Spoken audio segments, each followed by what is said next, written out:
Mason, it's M-A-S-O-N? Okay.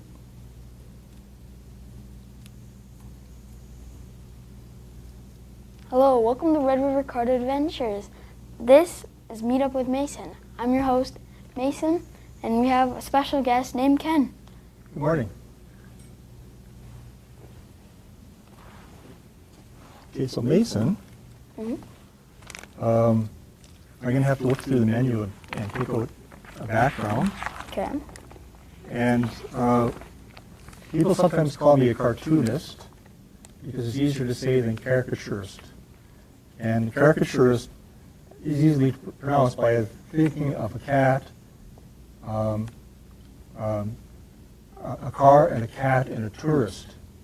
So visualize that. So it's caricaturist or caricature artist.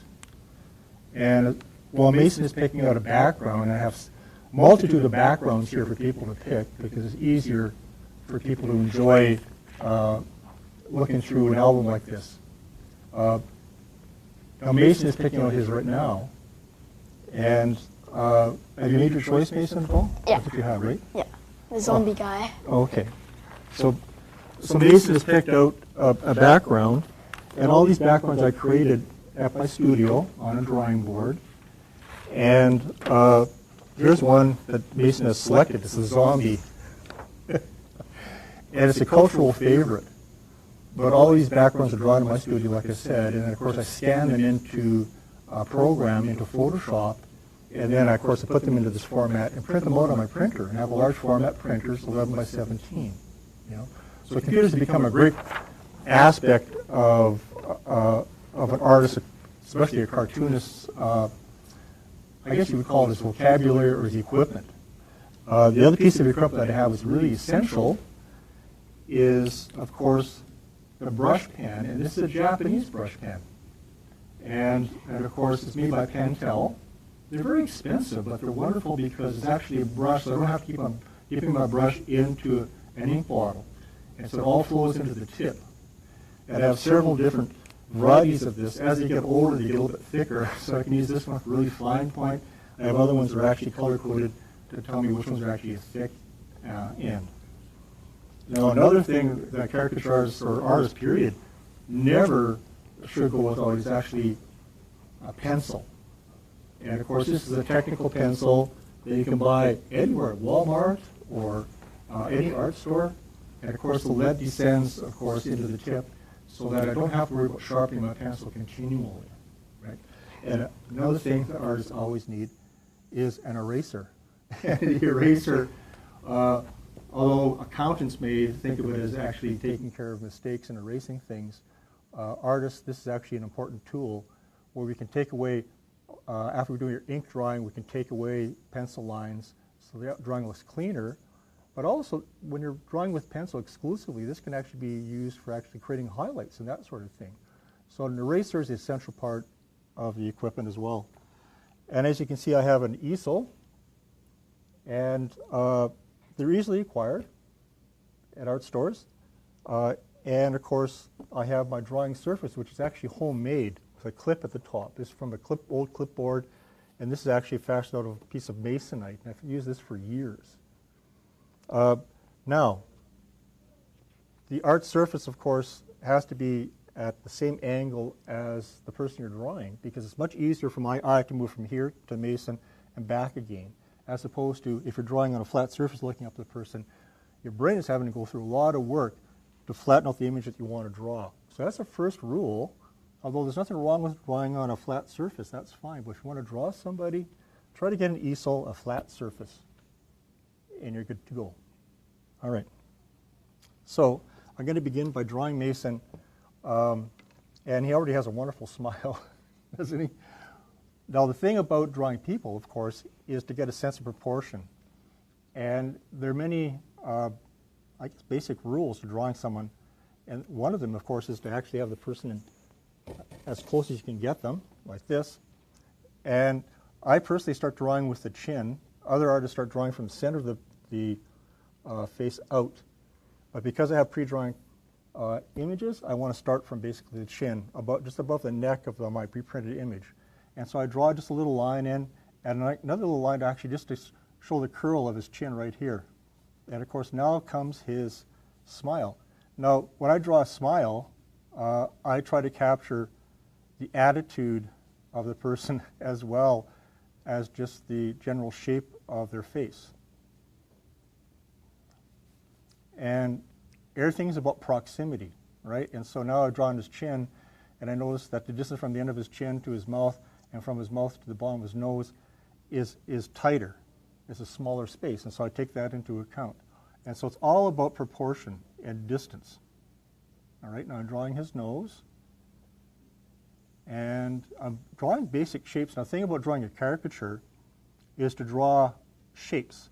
And so when I look at his nose, I see this little part of his nose, the nostrils here, and they're actually V-shaped, but they're pointing to the left and the right. And so that's the way I draw them. And of course his nose scoops up, because you notice he has a very nicely angled nose, but I can't see that straight on, but I have to infer it because I'm drawing him straight on. And again, his eyes are set in to little V shapes as well, just like his nostril shapes, right? And those are V shapes, and so I'll draw little V shapes like so. And so now we're well on our way.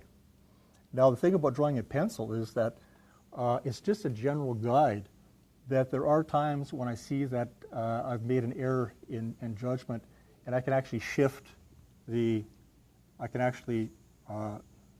final ink drawing, and I have to stop talking a little bit and start drawing, because it's like chewing gum for me. I can't chew gum and walk at the same time. I can't draw and talk at the same time necessarily. So just excuse me for a moment if I don't say a word and keep on drawing. Now you notice Mason's eyebrows, they arc and they go, right? Right? And I'll do the same thing on the other side. And we're getting a little bit of an inference of who Mason is now. I don't know if the camera can see that. It's very, very light pencil. And of course his face now, the shape of his face, he has a wonderfully shaped face. And a lot of faces are actually oval, but by and large, and then you actually have another class of shapes of face which are square. And Mason's face is rectangular, but it's skewed a little bit like this, you see? And so I'm going to try to infer that in the drawing. So it's a bit of a skewed rectangle. And of course he has a beautiful square jaw. Where did you get that jaw from, Mason? Is that your dad? I think. Yeah, I think so. Your dad and I know one another, by the way. You already know that, I think, because we Skyped earlier. And your dad's an artist as well. And a teacher, right? Yeah, so your dad and I are both teachers. So, stepdad. Your stepdad. Okay, now your chin. He has a beautiful chin as well. So there's a jawline and there's a chin. And some people actually have chins that just go right into the jaw, but other people have actually, their chins are separate from the jaw. And yours is like a little bit of a separation, so I actually have to exaggerate that, right? And so caricaturing is about all about exaggerating. Now the style that I use, caricaturing, is not super exaggerated. It's called the classical form of caricaturing, which means it looks a little bit more like a cartoon than an actual exaggerated caricature. But there are exaggerations to it, or else it wouldn't look like a cartoon. It wouldn't look funny, right? All right. Now here we go. We're almost ready to ink. And of course, Mason's name, I'm going to put across the top once I'm finished inking his face. All right. Now here's my brush pen I told you about, and it has a special ink in it, which is really hard to find. And but I have a huge bottle of the stuff at home. It's safekeeping because it's hard to come by. Now I'm going to start to draw Mason's face. Probably going to start with his nose, and I'm going to just draw the little scoop under his nostrils. And I noticed that the pencil line I drew it's too much of at a dynamic angle, right? So I have to reduce the angle a little bit to be closer to actually what it's like, but with exaggeration as well, because it is a caricature. There we are. And here's his nostrils that are the V shape. Now the V shape was a general shape. The V shape was a general shape, right? So when you're doing pencil, sometimes you do really dynamic shapes. And then when you get down to actually inking, you soften the edges of things as they really are. And your mind as an artist works that way, as you see things in a general shape. And then as you begin to finish your artwork, your mind begins to focus in on the details more so, right? So everything is a kind of a layered view. Now here's his nostrils. Now his nose, his nostrils are actually, the tip of his nose is actually a wonderful shape and V shapes again, you see? And then his nose scoops out the top, and I have to, because I can't see him in 3D, I have to infer that scoop. And of course now his eyes are again two beautiful V shapes. And then of course his eyes, when he squints, when Mason squints, he has smiley eyes. You notice that? Not too many people have smiley eyes, but if you actually cover them up like this, you can tell they're smiling. No, don't smile. Stop smiling. Right? Now smile. Yeah, right away. He has smiley eyes. And so I'm going to draw him with the smiley eyes, which I haven't done in pencil, but I see them now. And so now I'm going to draw him with the smiley eyes. There we go. And he has these beautiful long eyelashes, which his mom must adore. Right? And of course, Mason's got beautiful, dark eyes.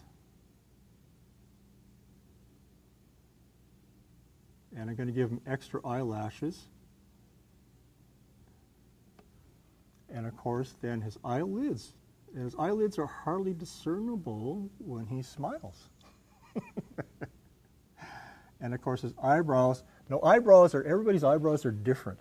The beautiful thing about Mason's eyebrows is that they go like this. There's a line, a line, a line, and they begin to stretch out, right? And so that's the way you actually have to draw his eyebrows. And stretch out, stretch out, stretch out. And of course they dip. Whether he's frowning or smiling, that's what they do, I think. And of course I have to mirror that on the other side. Now not everybody is symmetrical. Mason's one of the lucky ones. He has a very symmetrical face. My face is a little bit lopsided from years of worry. And so one side of my face is actually a little bit, when I smile, a little bit higher than the other. And so as people get older, they acquire more lines, and their face begins to change shape, right? But with young people, your face is pretty much still unweathered, so we say. Right, so there's Mason so far, you can see. Now this is a zombie image, right? And so I was going to actually draw hair here, but what I'm going to do is I'm going to erase this part. And how are we doing for time? Okay, we got 10 minutes, I gather. Yeah. Okay, now here's his skull, and I'm going to give him a brain, an exposed brain here, right? And I'm going to draw in the basic lines to the brain. And brains look like, I don't know what they look like. They look like folded toffee or something, right? So there's his brain. And I'm going to give him a little bit of drool coming out one side here. And I'm going to draw the drool down. And all this is this very, very ad lib at this point now. All right, so there's the drool coming out of his mouth. Now I'm going to finish his smiley cheeks. And this is where bisymmetrical balance is very important when you're an artist, to get the scale drawing one side exactly like the other. And I don't have really great balance. As you can see, there's a little bit of a difference here, but it doesn't matter. It's a cartoon. Now Mason, continue to look at me. Now Mason's ears stick out a bit. So I'm going to take advantage of that and exaggerate his ears a little bit. Now, to give you a little bit of historical background about caricaturing, a number of years ago, they found a caricature that dated back to sometime BC. I think it was 500 BC. And it was found in Pompeii. And it was a caricature, they think, of a politician, likely a politician, because he had, of course, the Caesar flourishes of, I guess they're what, a wreath of some sort on his head, right?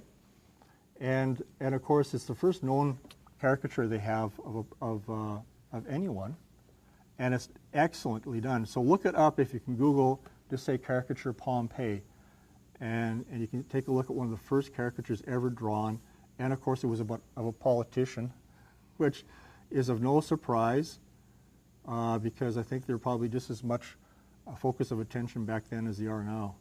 Okay, now I'm finishing Mason's hair.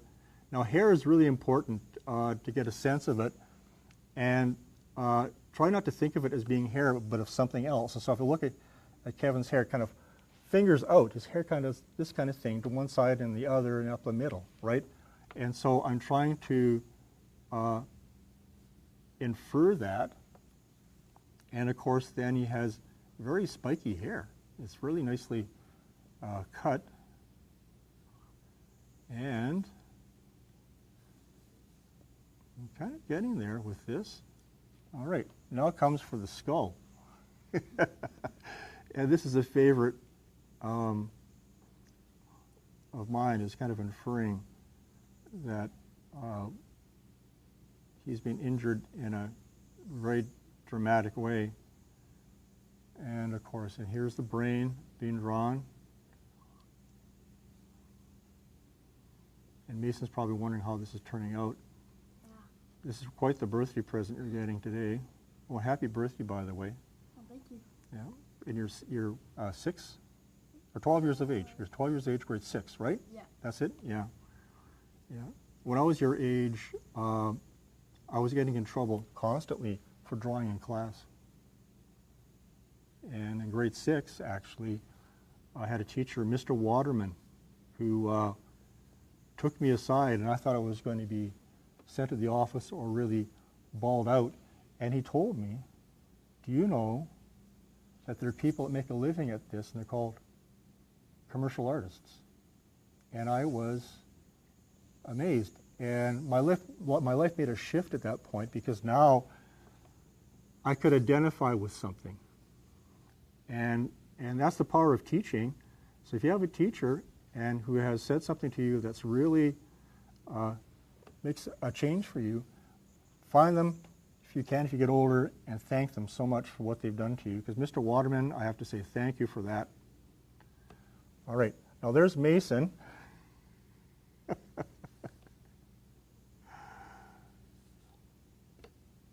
There's Mason. And you're coming along, and I'm just putting the finishing touches on it a little bit. There's still a little bit more to do on this. Okay, there's Mason's face. I'm going to show it to you for a moment here. Can you see it? Right? Okay. Right. There's Mason. All right. Now, the figures that you see in the background here, I drew very much in the same manner as I'm doing now. And I took 11 by 14 inch paper like I have here. And I believe I drew these out individually in different pieces of paper. And of course scanned them, and then through Photoshop placed them in position. And if you notice, they're actually screened back a bit. They actually have a bit of a gray value. That's the amazing thing about the technology that we have these days, is that you can manipulate the art that you actually have created, right? I have other backgrounds here as well, and much the same thing has been done. Here's one that's been popular through the years. This particular one is a mad scientist, as you can see. And again, this is done in Photoshop, or actually was scanned into Photoshop. And of course, to isolate some of the foreground images, I put a little bit of a white line behind it. So if you're using Photoshop, and you're getting tired of using the mouse to manipulate your images, you can actually get an electronic pad, which plugs in very much like your keyboard into the back of your computer, and it actually has an electronic pen, very much like this. And so that you can go in and manipulate shapes, isolate shapes, copy, paste things, enlarge things, reduce them, to make your drawing a little bit better than it is. So in this case, of course, you see the beaker in the foreground, right? And it goes into another beaker. These are actually done separately, and of course I have test tubes in the background. Those are also done separately, but they're all put together and married into one image in Photoshop. You see? So the technology, as an artist, it's not a cop-out. And it's actually very much a tool that we can take to our advantage. And the wonderful thing about that is that you can take your Photoshop images, and once they're done, convert them into JPEGs, which is what I do for printing these. But JPEGs are things you can actually send to people. So you can do drawings, scan them, send them to people, do images for social media. You know, people like to have their faces look differently than they are. All right? So, I'm talking to my crowd over here, people. They're all, the cameraman is telling me to pay attention here. I'm talking to the class over here. Now, something I also have included when I do my caricaturing is script drawing or calligraphy. And I use my Japanese brush for this. I'm going to put Mason's name on here. And this particular style of script calligraphy I call Josephine, after my mother, because her printing that she put into books that she would give me were somewhat in this style. And of course that was the inspiration, and so I always remember to call it, let people know when I'm drawing them that this is a Josephine font. Now typography is really important in illustration as well, and so if you're not interested in typography, start. Photoshop usually has a good listing of fonts in their system, and I encourage you to go through the Photoshop file to see what kind of new fonts there are and what kind of styles there are. And those you can actually incorporate into your cartoons. I finished a comic book some years ago, and the thought and talk balloons that you see in comic books can be really daunting to achieve because everything has to be hand printed. But a quick way of getting around that, of course, is using Photoshop and just simply typing in the information onto your cartoon and into a balloon that probably you've created. And that's a wonderful shortcut. It's not necessarily a cop-out, but it's a way of being able to actually edit your comic book as you go. All right? Okay, now, I'm going to put today's date on here. And this is May 28. It's May 28.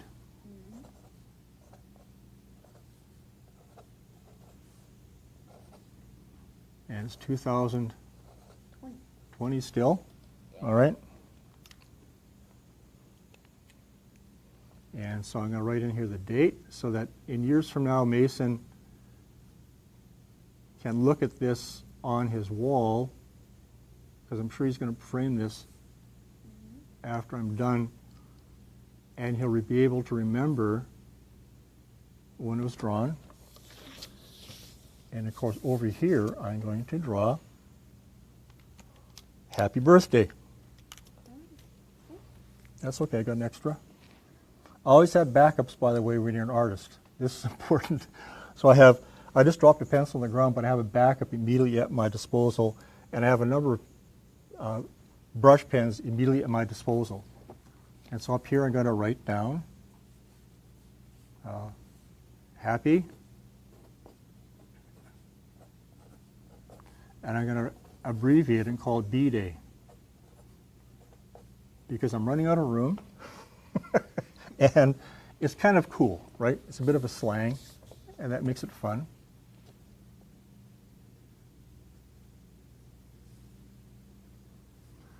Now the wonderful thing about a brush pen is that I can greatly exaggerate my strokes, and so give greater emphasis to some letters than others. Same thing holds true with caricaturing. That as you go, you can slightly exaggerate things beyond their reality. Now there are a number of short courses online. If you Google how to caricature, there are a lot of artists on there passing on their skills and their knowledge. And all of them have different styles. And so what I would suggest you do is that you actually look online to see whose style you enjoy the most and copy it, right? There's nothing wrong with copying at your age when you're starting out. I did it.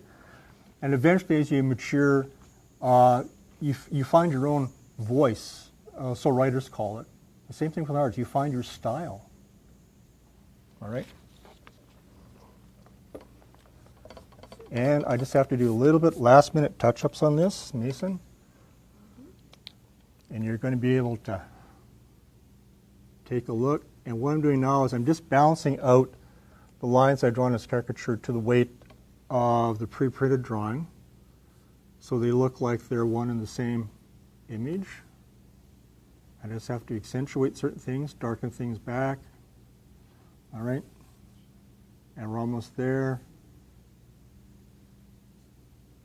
I have to make the brain look a little bit more like gross.